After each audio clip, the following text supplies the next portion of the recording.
ദൈവനാമം മഹത്വപ്പെടട്ടെ. മാർക്കോസ് 12:31. നിന്നെ പോലെ തന്നെ നിന്റെ അയൽക്കാരനെയും സ്നേഹിക്കുക. നിങ്ങൾ എന്റെ കൽപ്പനകളും പ്രമാണങ്ങളും അനുസരിക്കുക. അവ അനുസരിക്കുന്നവൻ അതിനാൽ ജീവിക്കും. ഞാനാണ് കർത്താവ്. മാത്യു 11:28. അധ്വാനിക്കുന്നവനും ഭാരം വഹിക്കുന്നവനുമായ നിങ്ങൾ എല്ലാവരും എന്റെ അടുക്കൽ വരുവിൻ, ഞാൻ നിങ്ങളെ ആശ്വസിപ്പിക്കാം.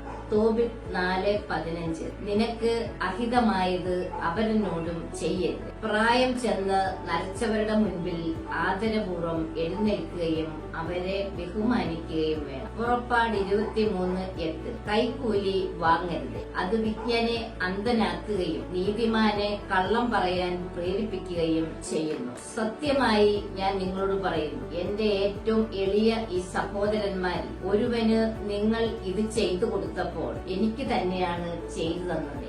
ആമേൻ. ഹല്ലേലൂയ.